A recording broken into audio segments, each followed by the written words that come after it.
You're listening to Body Confident Friday, the place to be for tools, strategies, and perspectives to help you feel more comfortable and confident in your body. I'm Judy Craddock, the body confidence coach, author of the little book of body confidence, and creator of the Body Confidence Journey, the coaching program for women who want to stop chasing the perfect body and embrace the one that they are in. Welcome to the show.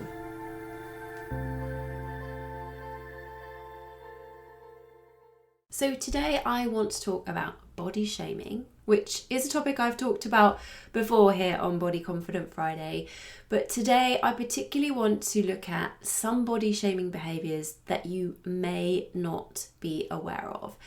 Now, since body positivity has become more mainstream than it used to be, I really think that awareness of body shaming behaviours has grown. But despite this, there are still some body shaming behaviours that I see slipping under the radar. So in this episode, I'm going to share with you 6 ways that you might unknowingly be shaming others or yourself. So let's start straight away by looking at what body shaming is. So quite simply, it's when you criticise others or yourself because of some aspect of their appearance. And although I think most people would recognise direct, hurtful comments about someone's body as shaming, there are also less obvious and less direct forms of body shaming. So even if you don't think that you're guilty of body shaming, you might unknowingly be body shaming others as well as yourself. So let's get stuck into the 6 ways you might unknowingly be guilty of body shaming. So number 1, labeling women's bodies as real. And I'm putting air quotes around real. Now, the term real woman has become popular to describe women with curves or women who are seen to be more representative of body shapes in the population at large. And although on the surface, describing women's bodies as real sounds body positive, it's actually a form of body shaming, because by implication, describing women with curvy bodies as real means that women without curves aren't real. And saying that one body type is more real than another is not embracing all body types. It's not body diversity, because body diversity is not about building one body type up at the expense of another. So just because a woman is thin, for example, it doesn't make her any less real than a woman who is fat or curvy. Now, let me just say, I always use fat as a neutral descriptor, and it is in no way a judgment. What is more accurate to say is not real are the airbrushed images that we see across the media, the ones that have been altered, or those sort of CGI style images. So that's number 1, labeling women's bodies as real. The second surprising behavior, body shaming behavior, is assuming that someone in a very large or a very thin body has a body image problem. Now, just because someone is in a very large or a very thin body, it doesn't necessarily follow that they're unhappy with it, because body image is your perception of your body, so the way that you think and feel about it. And that perception is not dependent on what your physical body is like. So anyone can have negative thoughts and feelings about their body.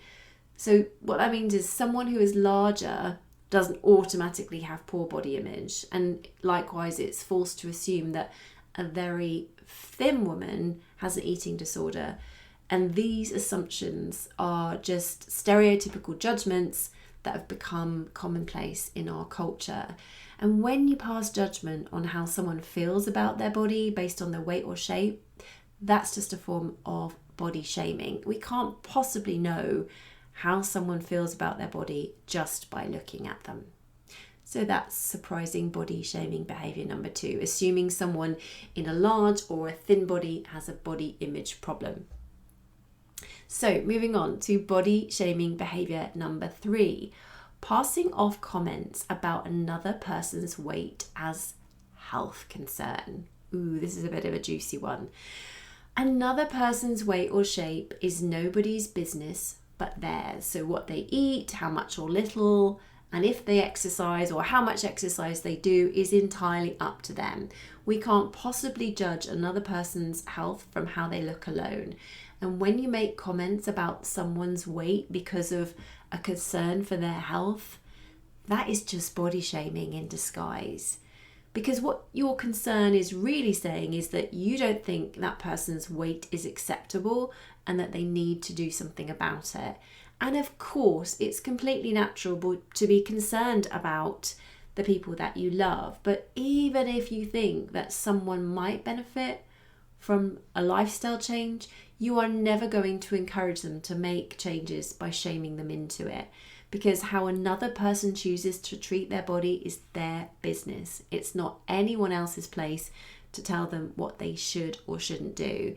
And the most kind and loving thing you can do for those you care about is to accept them and where they're at right now. So that is surprising body shaming behavior number 3, passing off comments about weight as a concern for health.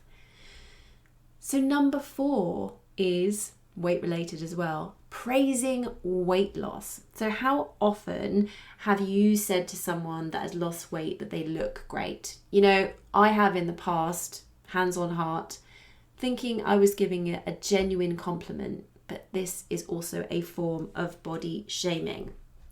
Now, don't get me wrong, there is nothing intrinsically bad about compliments, but when you praise weight loss, there is this underlying suggestion that the person's body was unacceptable in the first place. So think of it this way.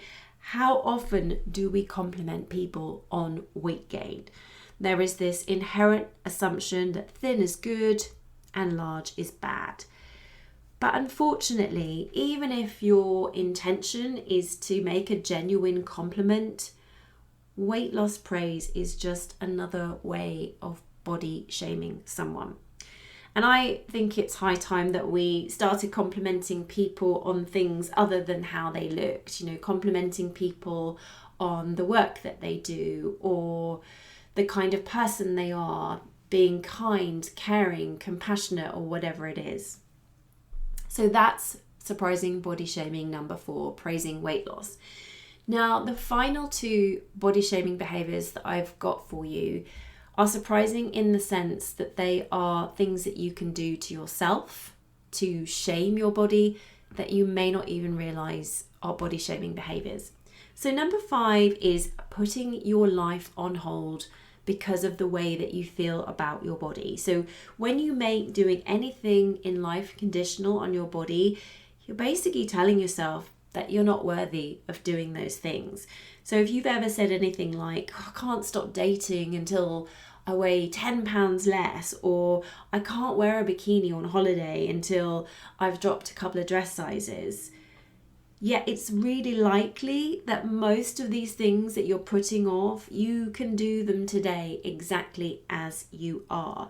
And although you might believe that putting conditions on what you most desire in life will be motivational, it's really not. Putting any aspect of your life on hold until your weight, size, or your looks, or whatever reaches a particular goal is body shaming. And that will only worsen your body image and your sense of self-worth. So that's surprising body shaming behavior number 5, putting your life on hold. And number 6 is kind of related to number 5. And number 6 is restricting what you can wear because of the way that you feel about your body. So have you ever stopped yourself wearing something that you liked because you didn't think you had the right, I'm doing air quotes around right, the right kind of body to wear it? And I know that there is a lot of guidance available out there about which body shapes can wear what styles of clothing. You know, women's bodies are categorized into all kinds of weird and wonderful things like geometric shapes types of fruit and cutlery, just to mention a few. And because I've worked as a personal stylist in the past, I know all about these different classifications.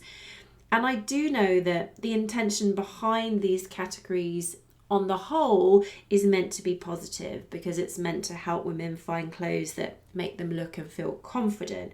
But the problem with these classifications is that when they are taken literally, they can create a lot of body shaming in the individual.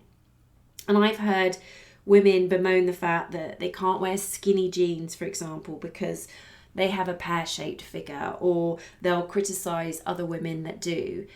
But it's important to remember that these classifications are just guidelines, and you can take or leave them. The most important source of reference you have when deciding what you want to wear is you, not whether you're an apple, a triangle, a spoon, or whatever. You have to decide what you like, you enjoy wearing, what makes you feel good, what feels comfortable. And when you stop yourself wearing something you really like because you don't think your figure fits in with the set of rules, you are shaming your own body. So that's number 6. Restricting what you can wear because of the way that you feel about your body. So that's all 6 of those surprising body shaming behaviours, and I'd love to know if you are guilty of any of these, and if so, which behaviours are you guilty of?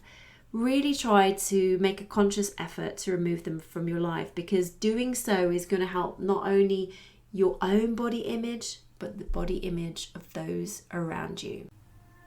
That's all I've got for this episode of Body Confident Friday. Thank you so much for listening, and I hope to catch you next time.